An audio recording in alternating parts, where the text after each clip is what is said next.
Kita buka Alkitab kita 2 Raja-Raja pasal 20 ayat 1 sampai ayat 11.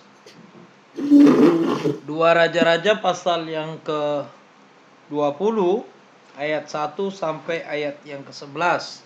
Kita baca sama-sama 2 3. Pada hari-hari itu Hizkia jatuh sakit dan hampir mati. Lalu datanglah Nabi Yesaya bin Amos dan berkata kepadanya, "Beginilah firman Tuhan, sampaikanlah pesan terakhirmu kepada keluargamu, sebab engkau akan mati, tidak akan sembuh lagi."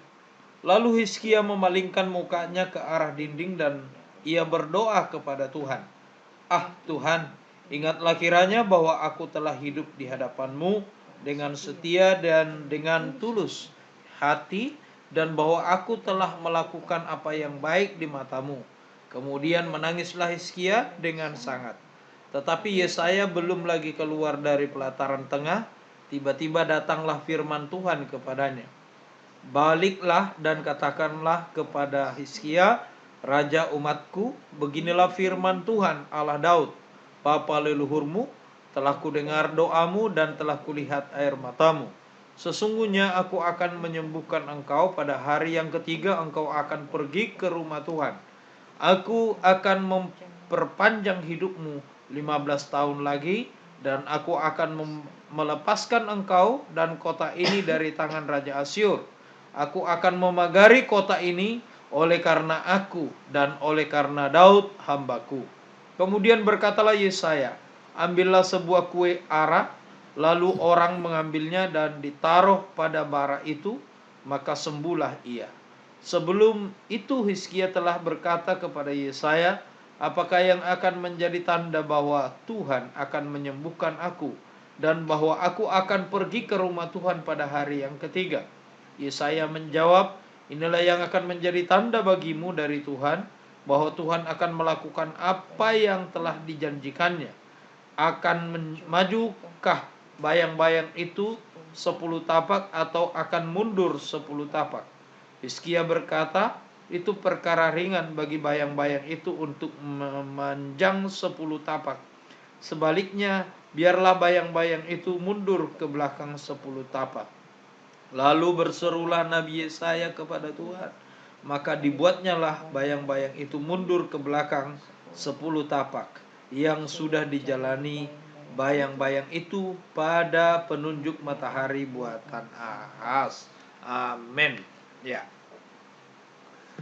Saya memberikan tema hari ini Allah yang penuh kasih. Ya. Saya memberikan tema Allah yang penuh kasih.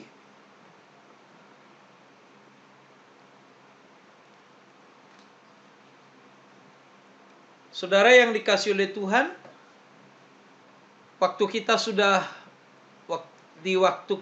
sudah melihat bahwa untuk menjadi yang terbaik, waktu belajar dari Hizkia, kita perlu ada totalitas. Ya. Kita menemukan Raja Hizkia yang begitu luar biasa. Itu adalah pekerjaan dari seorang ibu yang bernama Abi, dengan totalitasnya sehingga dia tidak dipengaruhi oleh ayahnya Ahaz yang jahat itu, tetapi betul-betul menjadi orang yang beriman kepada Tuhan. Nah, itu sebabnya perlu totalitas. Raja Hizkia juga untuk menjadi raja yang diberkati Tuhan, dia perlu totalitas. Jadi di awal kita belajar dari Raja Hizkia ini, kita sudah menemukan yang pertama totalitas. Kemudian kita perlu yang kedua, saya memberikan tema waktu itu, kita perlu memahami jalan-jalan Tuhan. Ya, karena kita sudah melihat waktu itu sudah ada kesepakatan antara Raja Hizkia dengan Raja Asyur, tapi tetap Raja Asyur datang untuk mengepung Israel, Yehuda. Karena itu saya berkata sudah ada kesepakatan, kenapa dikepung? Itu karena kita tidak memahami jalan-jalan Tuhan. Karena itu kita perlu memahami jalan-jalan Tuhan. Karena hidup kita ini bukanlah jalan kita. Makanya Paulus berkata, hidupku bukannya aku lagi, tetapi Kristus yang hidup di dalam aku. Seharusnya perjalanan hidup kita itu adalah perjalanan yang sudah ditentukan oleh Tuhan atau yang sudah direncanakan oleh Tuhan. Itulah sebabnya setiap orang percaya, setiap orang Kristen seharusnya hidup sesuai dengan rencana Tuhan, bukan sesuai dengan jalan-jalan kita.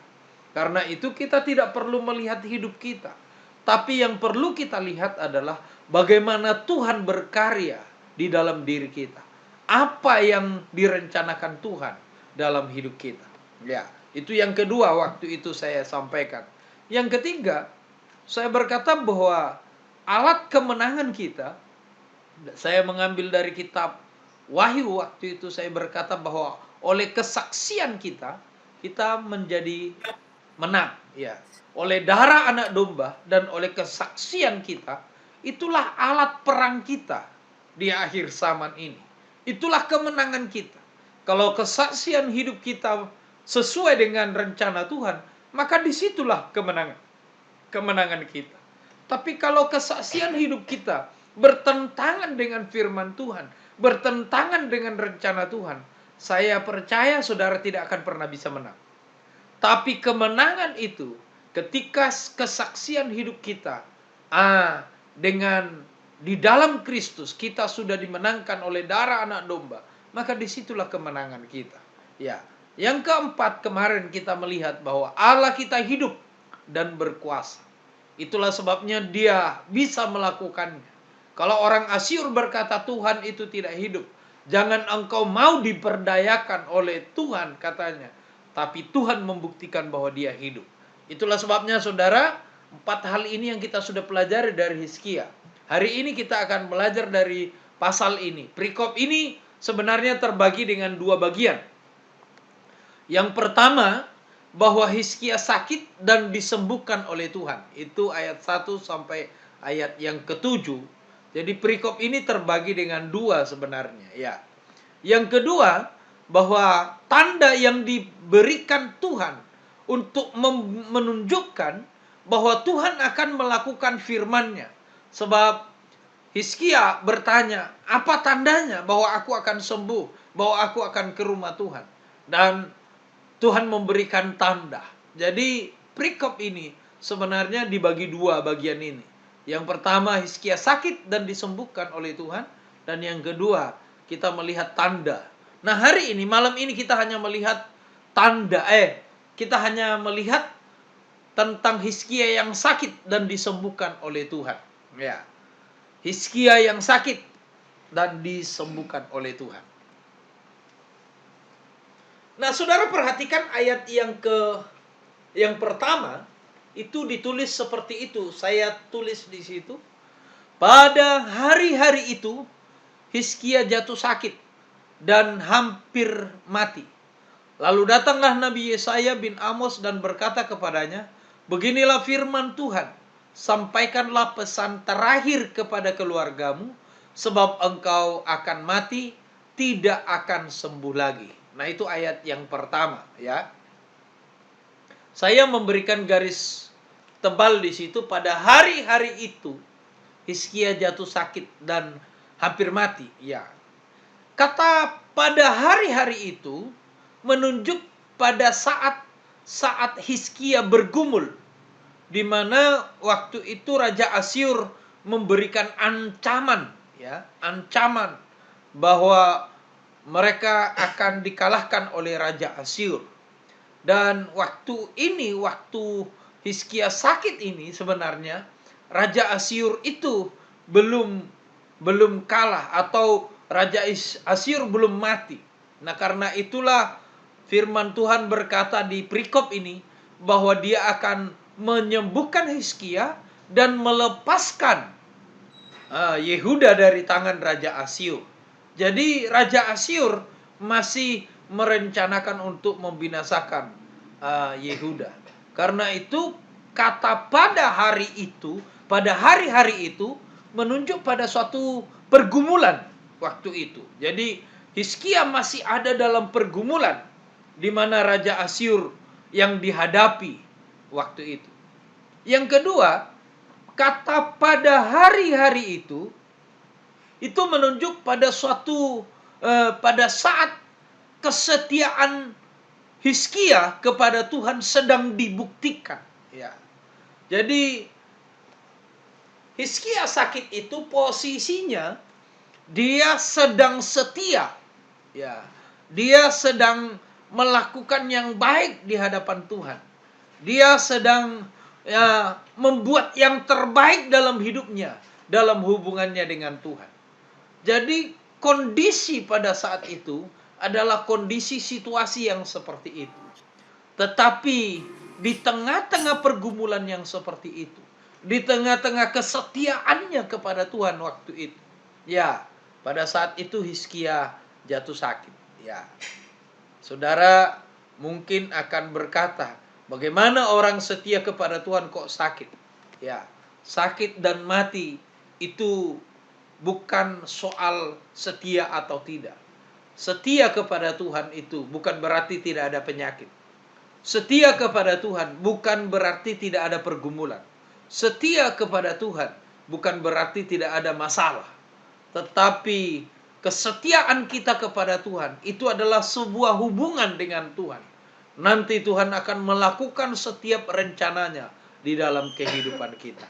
Karena itu saudara yang dikasihi oleh Tuhan, saudara lihat bahwa ini menjadi sebuah pelajaran penting dalam hidup kita. Kalau kita melihat ayat yang ke-6 dari pasal ini, ya, dari pasal 20 ayat yang ke-6, nah, kalau kita melihat ayat 6 itu, maka ayat 6 itu berkata sebenarnya, ya, ayat 6 itu berkata,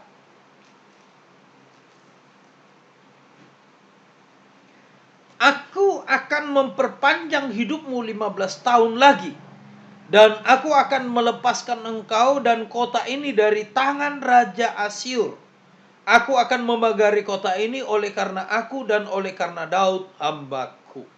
Jadi ketika kita membaca ayat 6 ini, maka sebenarnya kita tahu bahwa umurnya Hizkia itu berakhir pada saat itu.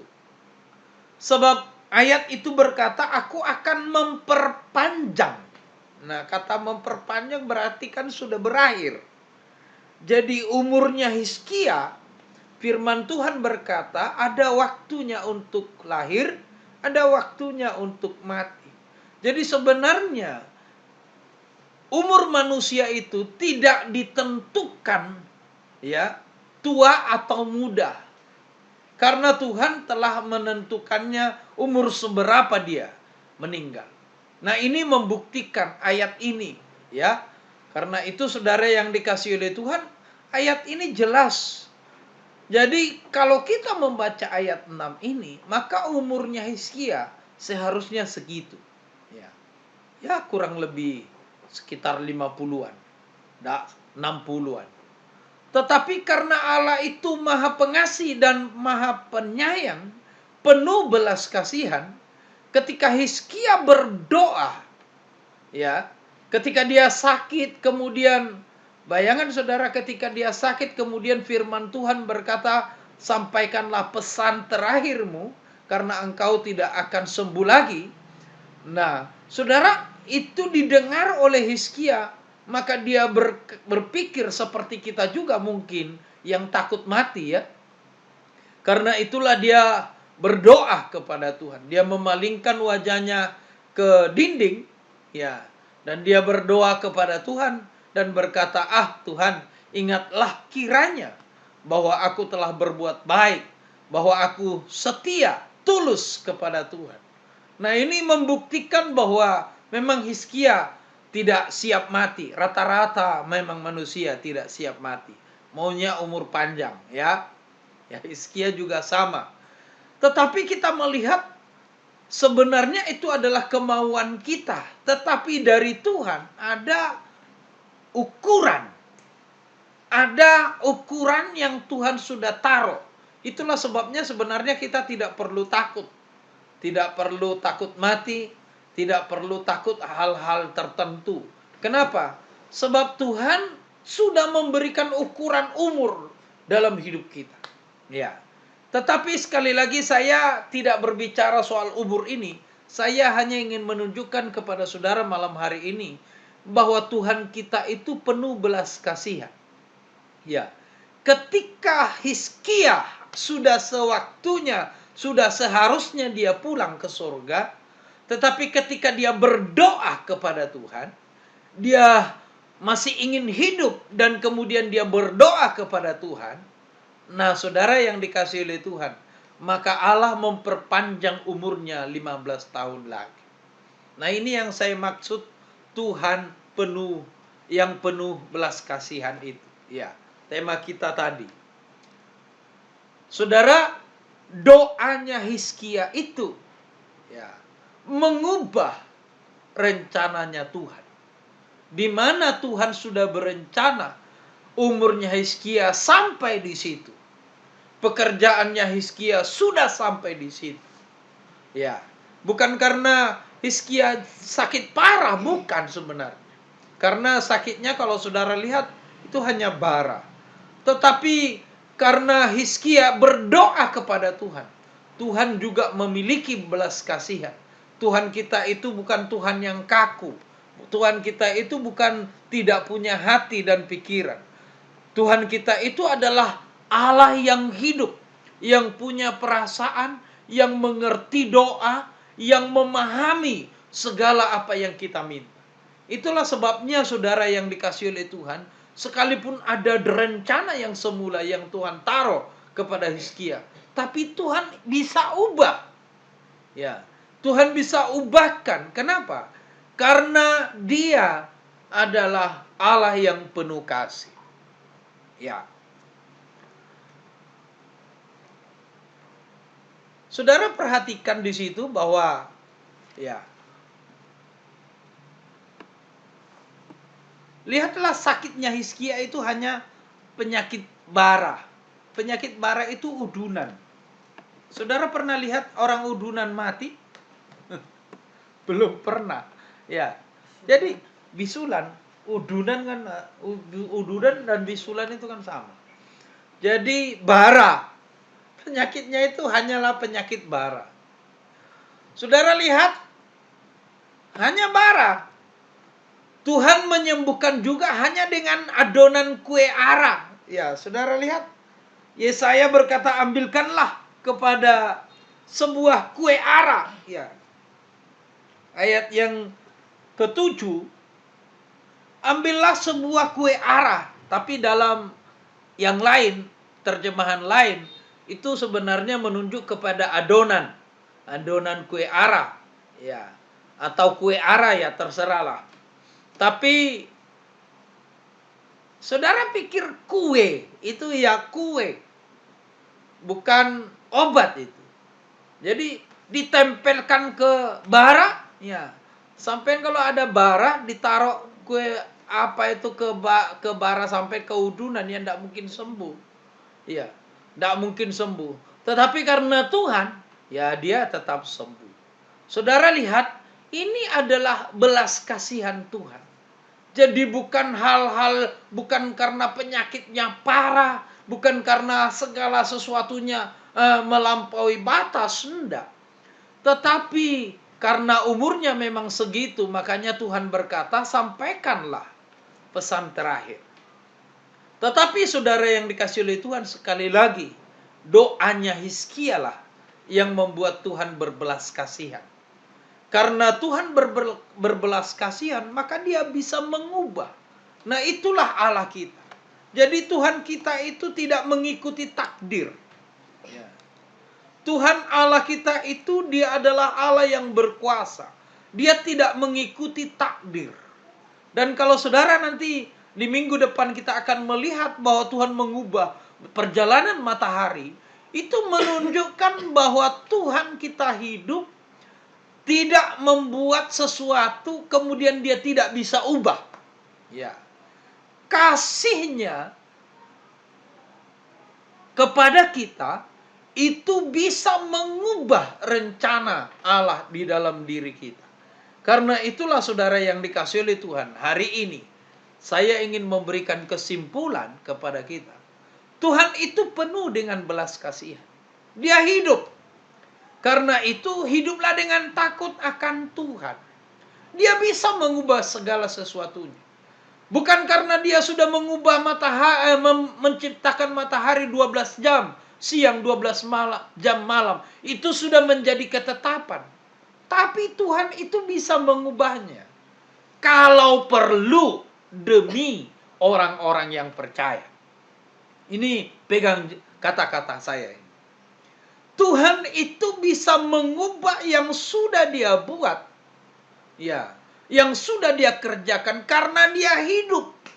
Dia itu tidak menciptakan komputer. Komputer itu kalau sudah diciptakan seperti itu ya tidak bisa hanya bisa diprogram, tapi tidak bisa diubah-ubah lagi. Kalau Tuhan kita itu adalah Allah yang hidup, dia bisa mengubah apa yang dia buat. Karena itu saudara yang dikasihi oleh Tuhan, saya ingin katakan kepada saudara, Tuhan kita penuh dengan belas kasihan. Dia hidup, karena itu takutlah akan Tuhan. Berdoalah dengan sungguh-sungguh. Ya, karena doa orang benar, doa yang sungguh-sungguh dipanjatkan kepada Tuhan, itu berkuasa dan Tuhan sanggup mengubah segala perkara dalam hidup kita karena doa kita itu, doa orang benar itu. Perhatikanlah Yakobus pasal 5 ayat 17-18. Ayat itu berkata, Elia adalah orang yang biasa sama seperti kita. Tapi dia telah berdoa dengan sungguh-sungguh supaya hujan tidak turun. Dan hujan tidak turun. Ketika dia berdoa dengan sungguh-sungguh supaya hujan turun, dia turun. Dan dia berkata, ayat itu berkata, dia sama dengan kita. Nah hari ini saya ingin berkata kepada saudara, Tuhan kita itu hidup, penuh belas kasihan. Dia bisa mengubah segala sesuatunya. Mungkin kita pernah mendengar hidup kita, garis tangan kita. Tapi saya ingin berkata, Tuhan sanggup mengubahnya. Terpujilah Tuhan.